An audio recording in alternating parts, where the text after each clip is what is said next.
The ship moved slowly through the dark space between stars. It was called the Starboard Pioneer, and it carried 200 humans on a mission that could change history. For 50 years, the Velen Empire had refused to talk to Earth. They had sent no messages. They had allowed no visits. And then, 3 months ago, everything changed. The Velen sent a single message asking for a meeting. Daniel Hayes stood at his station on the lower deck, watching numbers move across his screen. He was 32 years old. He had brown hair that was never quite neat, and eyes that were tired from too many night shifts. His job was simple. He made sure the air systems worked. He checked the water recyclers. He fixed small problems before they became big problems. Nobody important ever noticed Daniel. He was not a pilot. He was not a soldier. He was not a scientist. He was just a technician who kept things running. And that was fine with him. Daniel had never wanted to be special. He had grown up in a small town in Ohio, raised by parents who taught him to work hard and expect nothing in return. When they died in a car accident 10 years ago, he had joined the space program because he needed something to fill the empty space in his life. The ship shook slightly as it slowed down. A voice came through the speakers. It was Captain Lisa Morgan, a woman with gray hair and sharp eyes who had been flying ships for 30 years. All senior staff report to the reception bay. The Velen delegation will arrive in 20 minutes. All non-essential personnel should remain at their stations. Daniel was non-essential personnel. He knew that. But his station was right next to the reception bay, and someone needed to operate the airlock when the Velen shuttle docked. So he left his screens and walked down the narrow hallway to the Pauli to the Fadi airlock controls. The reception bay was already filling with people. Captain Morgan stood at the front, wearing her best uniform. Next to her were diplomats from Earth, men and women in expensive suits who had practiced their smiles in mirrors. Security officers lined the walls, their hands near their weapons, but not touching them. Scientists held recording devices, ready to document everything. Daniel stood in the corner by the airlock panel. He pressed buttons and watched the screens that showed the approaching shuttle. It was a beautiful ship, shaped like a teardrop made of silver metal. It moved without sound, gliding through space as if gravity meant nothing to it. "Docking in 2 minutes," Daniel said into his communicator. Nobody answered. Nobody needed to. He was just doing his job. The shuttle connected to the Pioneer with a soft click. Daniel checked the seals, made sure the air pressure was equal on both sides, and then unlocked the door. He stepped back into his corner and waited. The airlock opened with a hiss of escaping gas. Daniel had seen pictures of the Velen in school. Everyone had. They were tall and thin, with skin the color of a winter sky. Their hair was silver, like metal threads woven together. Their eyes were the strangest part. They looked like liquid mercury, shifting and changing as they moved. But pictures were not the same as reality. When the first Velen stepped through the airlock, Daniel felt his breath catch in his throat. They were beautiful in a way that hurt to look at. They moved like water flowing downhill, smooth and graceful. Even their simplest gestures seemed like a dance. There were 5 of them. 4 wore simple gray robes and carried no weapons. They were advisors or guards, or both. The 5th one was different. She wore white and gold. Her robes flowed around her like clouds at sunset. Her silver hair was long, falling past her shoulders in waves that seemed to glow with their own light. On her forehead, she wore a small crystal that pulsed with soft blue light. She was young, maybe the same age as Daniel, though with aliens it was hard to tell. Princess Alendra. Daniel knew her name from the mission briefings. She was the daughter of the Velen Emperor, sent as a sign of respect and trust. Her presence meant that the Velen were serious about these talks. Captain Morgan stepped forward and began the greeting that the diplomats had written for her. On behalf of Earth and all humanity, We welcome you to the Starboard Pioneer. We are honored by your presence and hope that this meeting will begin a new era of friendship between our peoples. Princess Alindra smiled politely and began walking toward the captain. Her steps were measured and perfect, each one placed exactly where it should be. Her guards followed behind her, watching everything with careful eyes. Daniel watched from his corner. He had already done his job. The airlock was secure. He should go back to his station and check the air recyclers. But something kept him there. Maybe it was curiosity. Maybe it was the once-in-a-lifetime chance to see an alien princess up close. Then Princess Alindra turned her head. Her silver eyes swept across the room, passing over diplomats and soldiers without interest. And then they found Daniel. She stopped walking. It was not a gradual stop. It was sudden, like someone had pressed a pause button on reality. Her foot hung in the air for just a moment before coming down. Her guards nearly walked into her. The advisors behind them stumbled. "Your Highness?" One of the guards asked. Princess Alindra did not answer. She was staring at Daniel with an expression he could not read. Her silver eyes had gone wide. Her mouth had opened slightly. The color had drained from her face, leaving her skin almost white. Daniel looked behind him, certain she must be staring at something else. There was nothing there but a wall and some pipes. When he turned back, the princess was walking toward him. Not toward Captain Morgan, not toward the diplomats. Toward him, a nobody, a technician who fixed air recyclers. "Your Highness," Captain Morgan said, confusion clear in her voice. "Is something wrong?" The princess did not stop. Her guards tried to follow, but she held up one hand and they froze in place. She walked across the reception bay, her white and gold robes flowing behind her. Her silver eyes locked on Daniel like he was the only person in the room. Daniel pressed himself against the wall. His heart was pounding so hard he could feel it in his throat. What had he done? Had he broken some alien law? Was standing in the corner an insult in Velen culture? Princess Alindra stopped in front of him. She was tall, almost a full head taller than him. Up close, he could see that her skin had tiny patterns on it, like frost on a window. Her eyes were not just silver. They had depths to them, layers of color that shifted like clouds in a storm.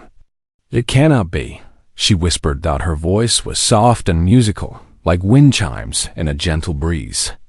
But there was something underneath it, something that sounded almost like fear. "I am sorry," Daniel said, his own voice shaking. "I do not know what I did wrong." "You bear the mark," the princess said. "What mark?" She reached out and touched the side of his neck, just below his right ear. Her fingers were cool against his skin, like touching smooth stone. Daniel flinched but did not pull away. "The seal of Kethron," Alindra said. "The mark of the architect." Daniel had a birthmark there. He had been born with it. A small shape, roughly circular, with lines that branched out from the center like a tiny starburst. He had never thought much about it. His mother had called it his special star. "This is just a birthmark," he said. The princess shook her head slowly. Her silver eyes were filling with something that might have been tears. "No, this is much more. This is something we have searched for across 1,000 worlds and 10,000 years."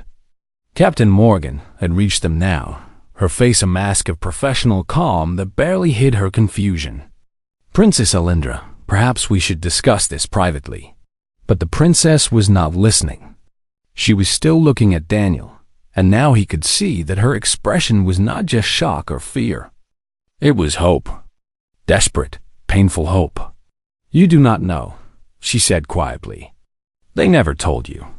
They hid you so well that you never knew what you are." "What am I?" Daniel asked. The princess took a deep breath. When she spoke again, her voice carried across the silent room. "You are the last child of the architects.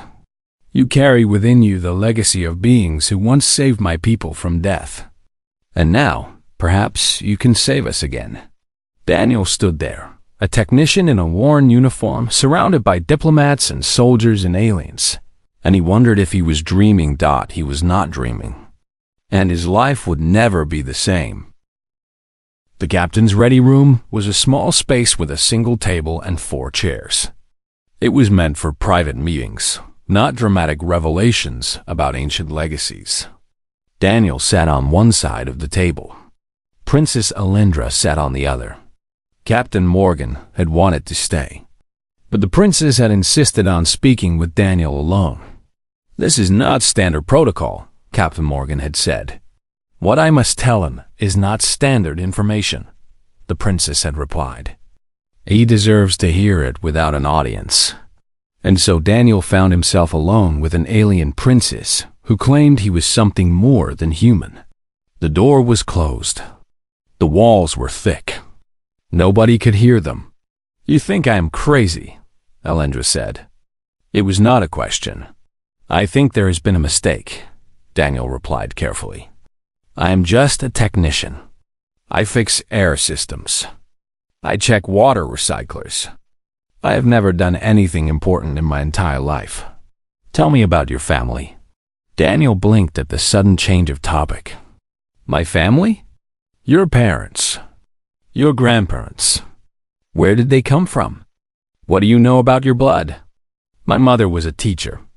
She taught young children to read. My father worked in construction. He built houses." Daniel paused, remembering them. Their faces were getting harder to see in his memory as the years passed. They were good people, normal people. And their parents? My mother's parents were farmers. They grew corn and soybeans in Indiana. I visited them a few times as a child before they died. Daniel frowned. My father's side is different. He was adopted when he was a baby. He never knew his biological parents. He tried to find them once, but all the records were lost in a fire. Something changed in the princess's expression.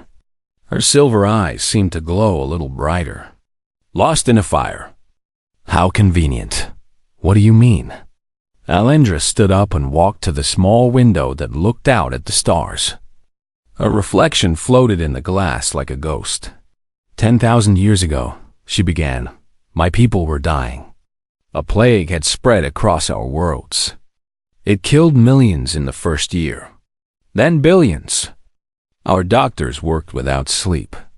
Our scientists tested every cure they could imagine. Nothing worked. The disease was too clever. It changed every time we found a weakness. It learned from our attacks and became stronger. Daniel listened in silence. He had heard stories of plagues on Earth, the Black Death, the Spanish flu, but nothing on the scale she was describing. We sent messages to every civilization we knew. We begged for help. Most species ignored us. Some sent sympathy, but nothing useful. A few said they would study the disease, but could not promise results. The princess's voice grew quieter. We were preparing to die. The emperor at that time, my ancestor Catherine III, had begun planning for the end of our species. He was going to preserve our history, our art, our memories in sealed vaults that might survive even after the last vellum was gone. But you survived, Daniel said. You are here. Yes, because of them. Alindra turned back to face him. They appeared without warning. Their ships came from nowhere, using technology that even now we do not fully understand. They called themselves humans, but they were not like the humans we know today. They were from a future that no longer exists. A future that no longer exists? I do not understand. They were time travelers, Daniel, but not simple time travelers. They came from a branch of history that was erased by their own actions. They knew their timeline was going to collapse, that everything they were would soon cease to exist. So they traveled back, looking for a way to preserve something of themselves. Daniel shook his head. This was too much. Time travel. Erased futures. It sounded like the science fiction stories he had read as a child. "I know this is difficult to believe," Alindra said. "But please, let me finish." He nodded slowly. These future humans called themselves the architects. They said they had learned to build realities, to shape the foundations of existence itself. And they had a cure for our plague. Not a medicine, but a complete rewriting of the disease at levels of reality that we could not even see. They cured us in 3 days. 3 days after years of death and suffering. Why would they help you? If their own future was ending, why spend time saving another species? Because that is what humans do. The princess smiled, but it was a sad smile. That is what we learned about your kind. You do not accept endings. You do not surrender to fate. Even when you are dying, you reach out to help others. The architect said it was the core of human nature, the thing that made your species different from all others. Daniel did not know what to say. He had never thought of humans as special. They were just people. They made mistakes. They fought wars. They polluted their own planet. How could they be the saviors the princess described? In gratitude, Alindra continued, my ancestor made a covenant with the architects. A promise that would bind our peoples together across time. The architects knew they could not survive. Their timeline was already fading. But they wanted to leave something behind. A legacy that might grow into something new. What kind of legacy? The princess approached him slowly. They found a way to encode everything they were into a genetic marker. Their knowledge, their technology, their memories. All of it, compressed into a pattern that could be carried in living cells and passed from parent to child. She touched her own forehead, where the crystal pulsed with soft light. My people carry a small piece of this marker. It allows us to recognize the true bearer when we meet them. It is why I reacted when I saw you. The marker in my blood recognized the marker in yours. The birthmark, Daniel said. The seal of Kethron, named for the emperor who made the covenant. It is the key to everything the architects left behind. And you are the only living human who carries the complete seal. Daniel stood up suddenly. His chair scraped against the floor. This is impossible. If this seal is so important, why did no one tell me? Why did my parents not know? The architects planned carefully. They knew that such a gift would be dangerous. Others would want to control it, use it, destroy it. So they hid the seal in bloodlines that would seem ordinary. They erased records. They created false histories. Generation after generation, the seal passed from parent to child, always hidden, always waiting. Waiting for what? Alindra's expression grew dark. Waiting for the day when it would be needed. And Daniel, that day has come. She walked back to the window. The Velen Empire is dying again. Not from a plague this time, but from an enemy. They call themselves the Vorath. They come from a part of space where no life should exist, a region of dead stars and empty darkness. They consume everything they touch. Technology, resources, life itself. They absorb it all and grow stronger. How many have they killed? 4 colony worlds in the past 5 years. 800 million Velen, and they are not stopping. They are coming for our homeworld. Our fleets have tried to fight them, but nothing works. Our weapons do not harm them. Our shields do not stop them. Every technology we use against them, they learn and adapt. Daniel felt a cold weight settle in his stomach. And you think this seal, this legacy, can stop them? The architects built things we cannot imagine. They shaped reality itself. If any technology can defeat the Vorath, it is theirs. Alindra turned to face him. But the legacy is dormant. It has been sleeping in your blood since you were born, waiting for the right moment to awaken. How do you awaken it? With words. Ancient words that the architects taught my ancestor. Words that only a Velen of royal blood can speak. She took a step toward him, I can awaken the seal, Daniel. I can unlock everything the architects left inside you. Daniel backed away until he hit the wall. Wait, what happens to me if you do this? Will I still be me? The princess paused. For a long moment, she said nothing. When she spoke again, her voice was soft. I do not know. The records say that some bearers changed very little. Others changed greatly. Some could not handle what they became. Some went crazy. Some lost themselves in the knowledge. It was too much for them. Daniel laughed, but there was no humor in it. So you want me to risk my mind, maybe my life, to save your people from an enemy I have never seen? I am asking you, Alendra said. Not demanding, asking. You have the right to refuse. If you say no, I will respect your choice. We will find another way, or we will die trying. Why me? If the seal passed through generations, there must have been others. Why am I the only one? The princess's eyes grew sad. The Vorath have been hunting the seal for centuries. They fear it more than anything else in the universe. Every time a bearer appeared, the Vorath found them and killed them. You are the only one who survived because you were hidden so well that even you did not know what you were. Daniel closed his eyes. He thought about his parents, his mother reading stories to her students, his father building houses for families he would never meet. They had been simple people living simple lives. Had they known what their son carried in his blood? Had they kept it secret to protect him? He thought about the crew of the Pioneer. 200 people who trusted the villain enough to come to this meeting. If Alendra was telling the truth, all of them could be in danger. He thought about Earth. 8 billion humans who had no idea that an alien threat was consuming worlds and moving closer every day. And he thought about himself. Daniel Hayes, a technician who fixed air. The alarms were loud and sharp, cutting through the air like knives.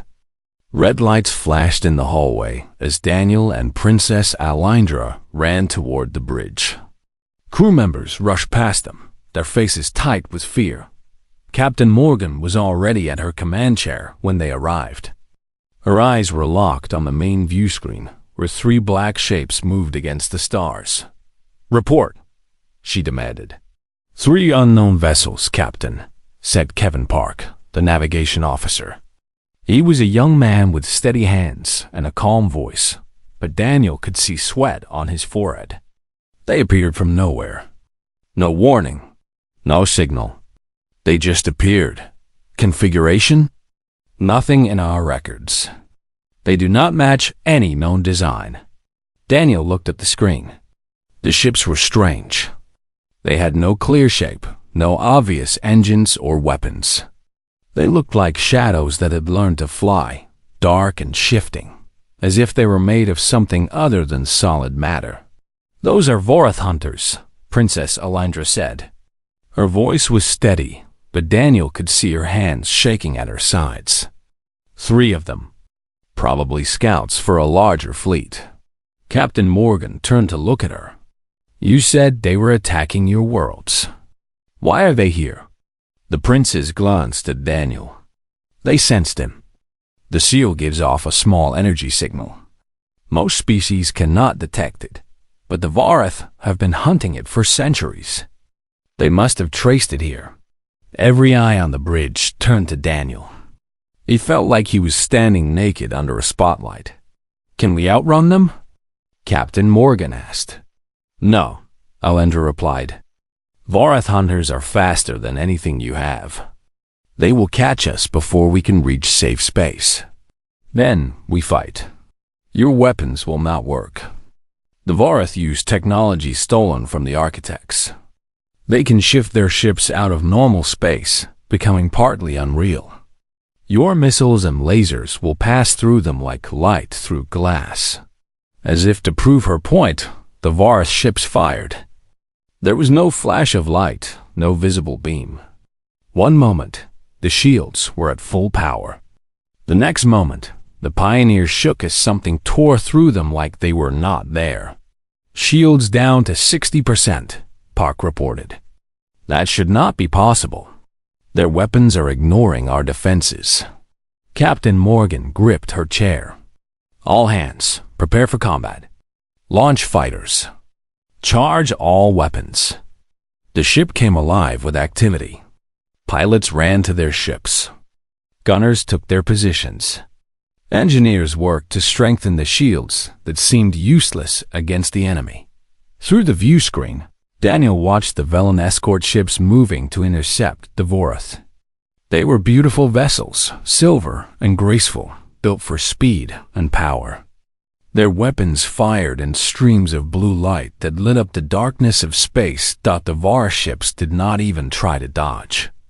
The weapons passed through them, leaving no damage, causing no harm. Then the Vorath fired back, and one of the Velen ships exploded in a ball of orange flame. No, Alindra whispered. Daniel watched the fire fade into darkness. People had been on that ship. Velen who had come in peace, who had only wanted to talk with humanity. Now they were dead. Another impact shook the Pioneer. Sparks flew from a panel near Daniel's head. Someone screamed somewhere in the lower decks. Shields at 40%, Park said. His voice was not calm anymore. Captain, we cannot take much more of this. Daniel looked around the bridge. He saw fear on every face. These were good people. Brave people. They had signed up to explore the stars, not to die in a battle they could not win. He thought about what Alindra had told him. The seal in his blood. The legacy of the architects. The power to shape reality itself. It had been sleeping inside him for his entire life, waiting for the right moment. Maybe this was the moment. The words, he said suddenly. The words of awakening. Say them. Alindra stared at him. Are you certain? Once spoken, they cannot be taken back. You will never be what you were before. People are dying. My people and yours. If this seal can help, I have to try. The princess searched his face for something. Doubt. Fear. Weakness. Whatever she was looking for. She did not find it. Kneel, she said. Daniel knelt on the deck of the bridge, surrounded by chaos and fear and the sounds of a losing battle. Alindra stood before him and placed her hand over his heart. Her touch was cool and light. Close your eyes, she said. He did. Then she spoke. The words were unlike anything Daniel had ever heard. They were not sounds so much as vibrations, frequencies that seemed to bypass his ears entirely and enter directly into his mind. They resonated in his bones. They echoed in his blood. They touched something deep inside him, something that had been waiting in darkness for a very long time. The pain hit him like a wave. Daniel gasped and fell forward, catching himself with his hands. His whole body was on fire. His head felt like it was splitting open. Images flooded his mind, too fast to understand, too bright to look at. Faces he did not know. Places he had never seen. Equations that described things that should not be possible. Memories that belonged to someone else. He saw the architects. Not as descriptions or stories, but as they had truly been. Humans, yes, but humans who had grown beyond everything that humanity currently was. They had minds that could touch the fabric of existence. They had hands that could reshape matter with a thought. They had lived and loved and built wonders that would take a normal person 1,000 lifetimes to imagine, and they had been afraid. Daniel felt their fear. Their timeline was collapsing. Everything they had built, everyone they had loved, was going to vanish as if it had never existed. They had searched for a way to survive, and they had found one. A desperate, fragile hope placed in the genes of children who would not be born for 10,000 years. The pain began to fade. The images slowed. Daniel opened his eyes. The world looked different. He could see the air. Not see it exactly, but sense it. Every molecule, every particle.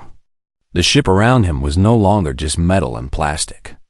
It was patterns, structures, information arranged in ways that could be understood and changed. He stood up slowly. His legs felt strange, as if they belonged to someone else and he was just learning how to use them. "Daniel?" Captain Morgan asked. Her voice sounded worried. He turned to look at her. He could see the electrical signals moving through her brain. He could see the beat of her heart, the flow of her blood, the chemistry of her emotions. She was afraid. She was confused.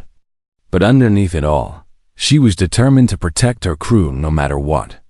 "I'm all right," Daniel said. His voice had changed.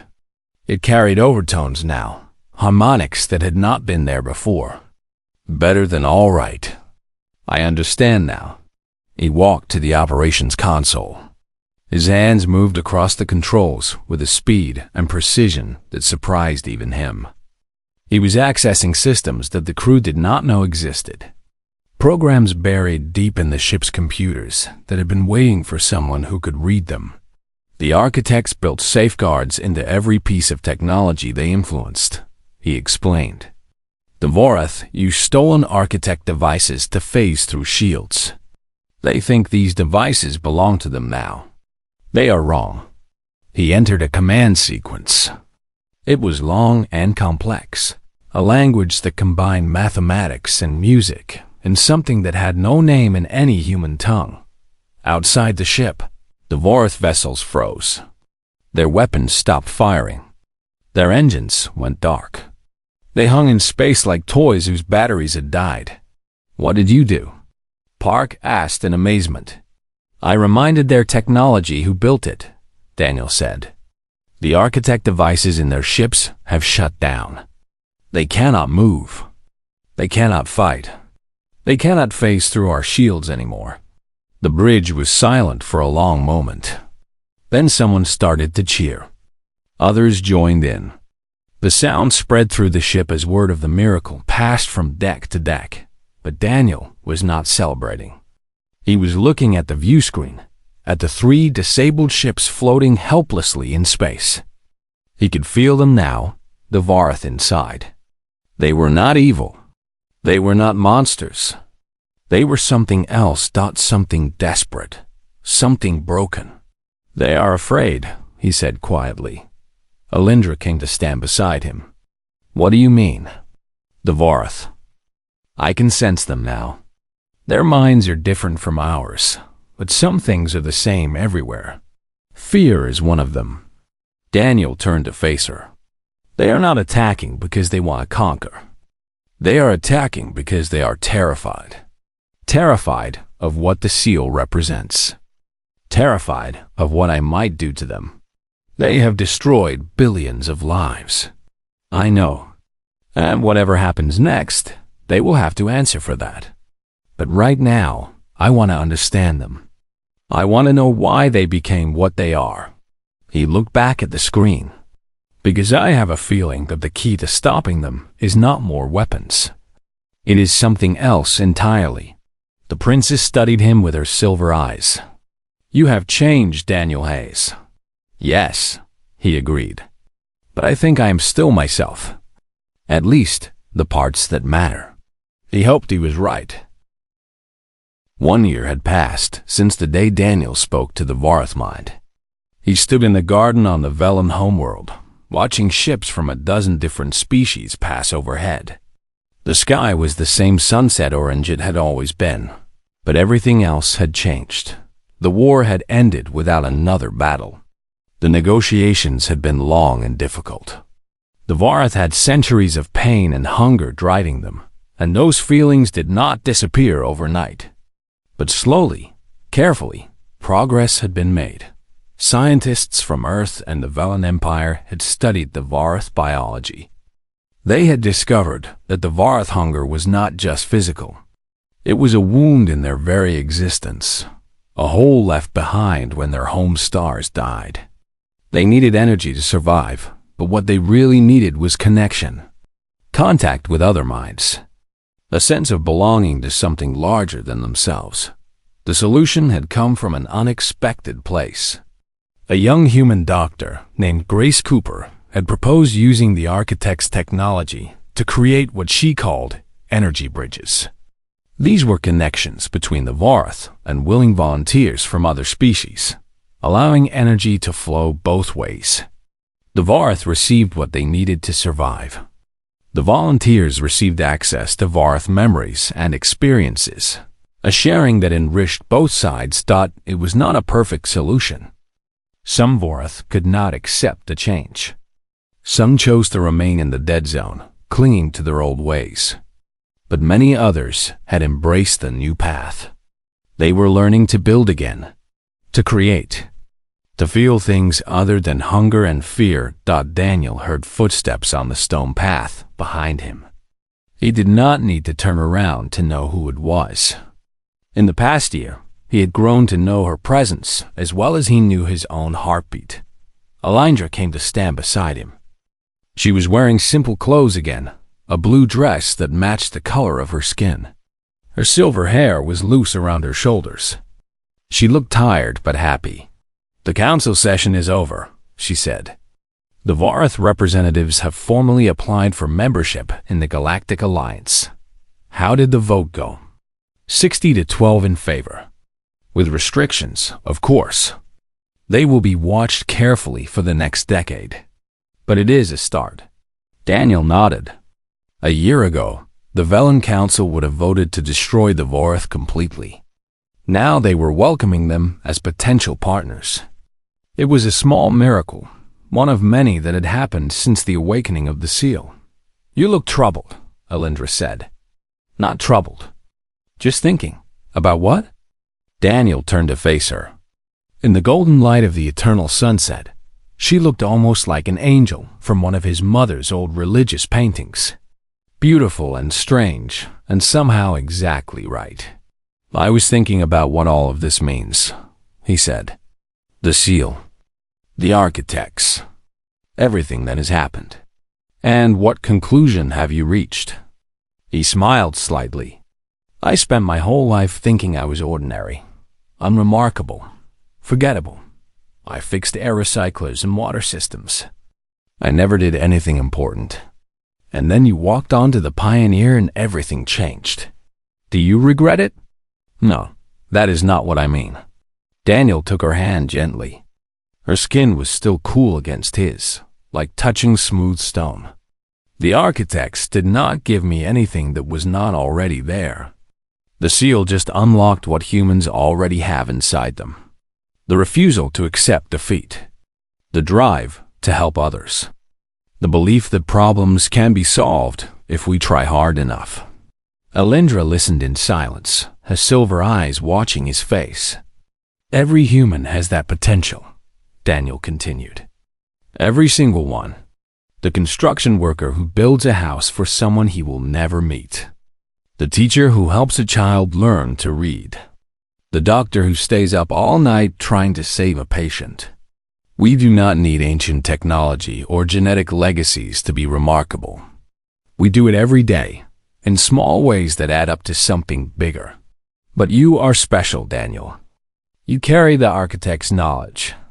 You can do things that other humans cannot.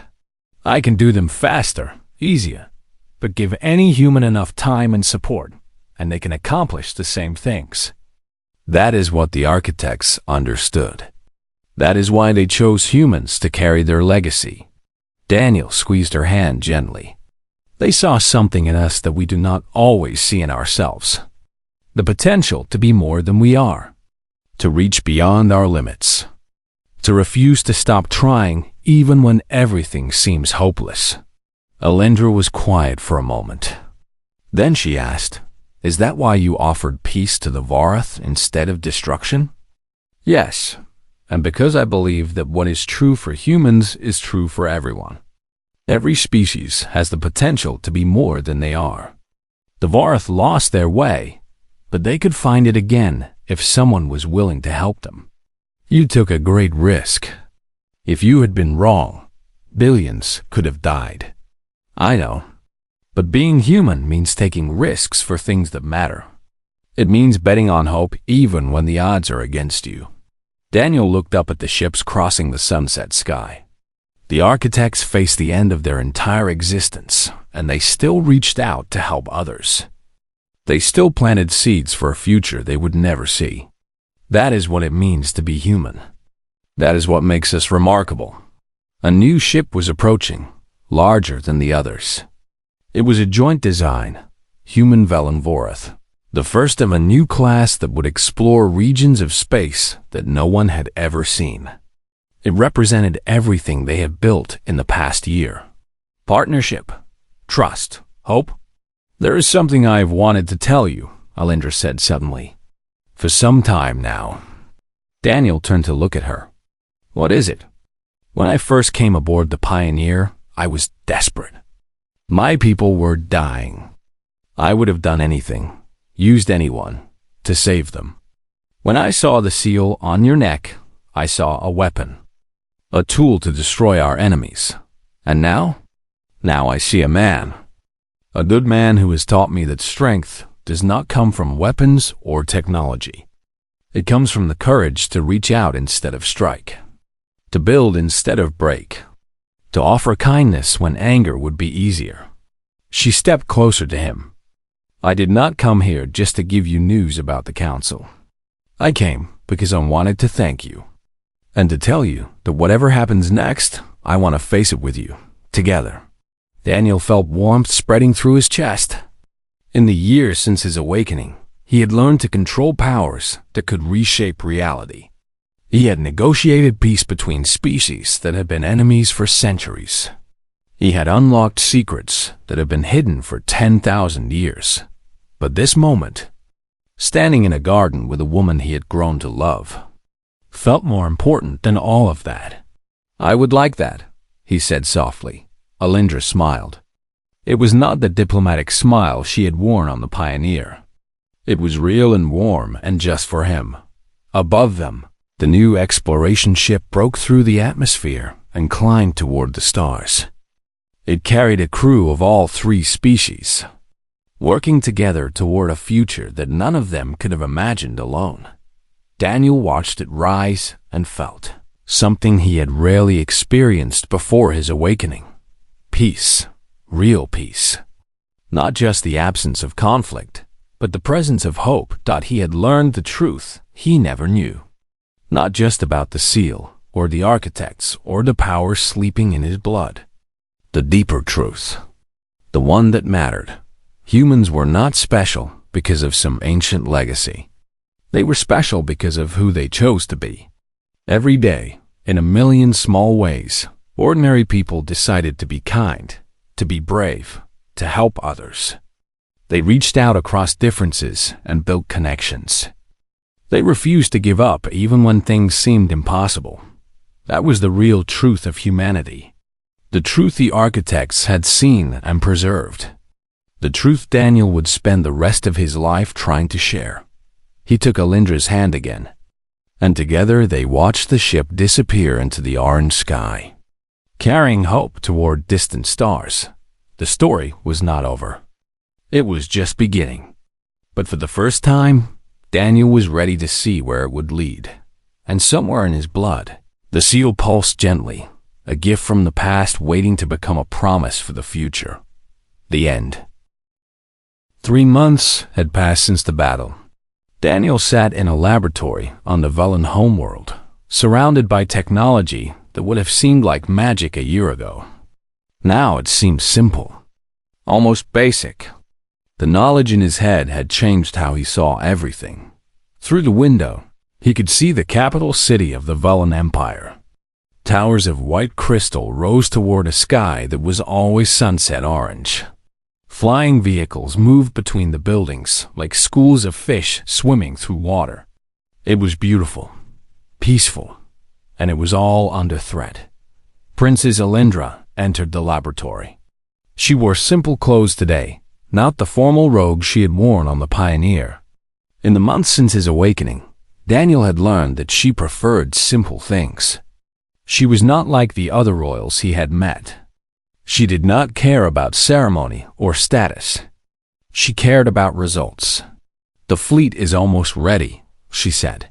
Human and Velen ships together. 200 vessels in total. Daniel nodded without looking up from his work.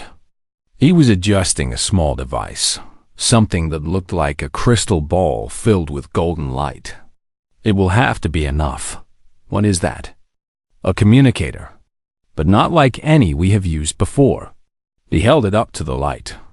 I have been studying the Varth since we captured those 3 scouts, trying to understand how they think, how they feel, how they see the universe. And what have you learned? Daniel set the device down carefully. He turned to face her. In the past 3 months, they had spent a lot of time together, working, planning, talking about everything and nothing. She had become his friend. Maybe something more than a friend, though neither of them had spoken about it directly. The Varth are not what we thought they were, he said. They are not natural predators. They were victims once. Alindra frowned. Victims of what? I do not know exactly. The memories I inherited from the architects are incomplete, but I have pieced together enough to form a theory. Daniel walked to a screen on the wall and touched it. An image appeared, showing a region of space filled with dead stars and empty darkness. This is where the Varth come from. The dead zone, your people call it. Nothing should be able to survive there. Yet they do, because they had to.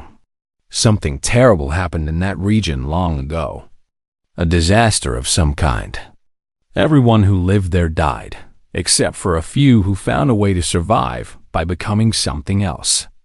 Something that could exist without normal stars, without normal planets, without normal life. The princess studied the image. They became parasites.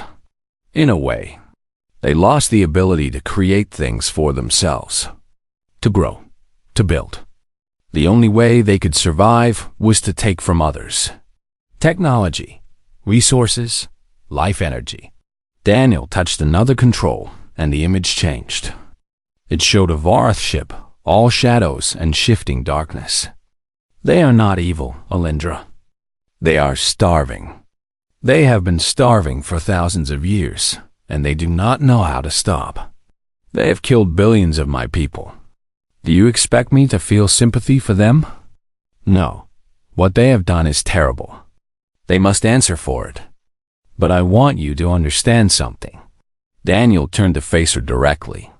If we destroy them completely, we become the same as them. We become destroyers, killers. That is not what the architects wanted their legacy to be used for.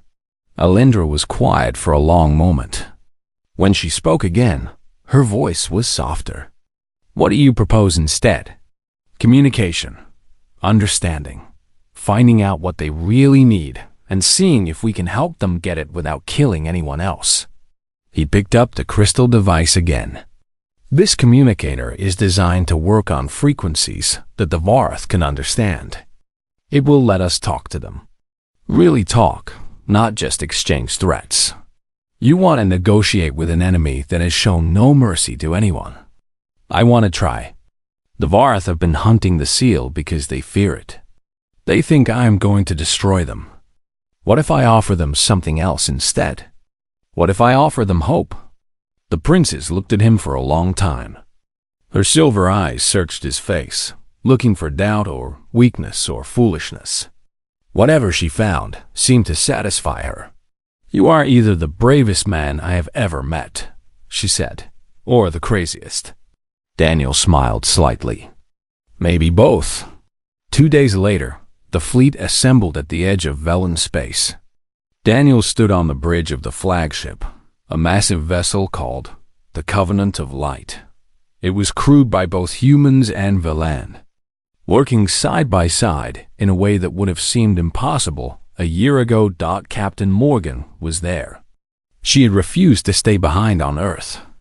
If you are going to face an alien armada, she had said, you will need someone with experience, and someone to tell you when you are being stupid. Kevin Park was there too, promoted to Senior Navigation Officer after his calm performance during the battle on the Pioneer. Other humans filled positions throughout the fleet. Engineers, scientists, soldiers, all of them volunteers. who had chosen to help. "The Varath fleet is approaching," Park reported. 2,000 ships. "They will be in range in 20 minutes. 2,000 ships. Daniel felt the weight of that number pressing on him. The combined human-Velen fleet had 200 vessels. 10-1 odds. Even with the technology he had helped adapt from the architect's legacy, those were not good numbers. "All ships report ready," Alendra said. She stood beside Daniel at the command console, wearing the armor of a violent war commander. She had insisted on being here for the final battle. "Begin broadcasting," Daniel ordered. "All frequencies. Let them know we want to talk." The communication officers sent out the signal. It was not words. The Varath did not use words the way other species did. Instead, it was feelings, intentions, a message that said, "We do not want to fight. We want to understand. Please respond." The minutes passed slowly.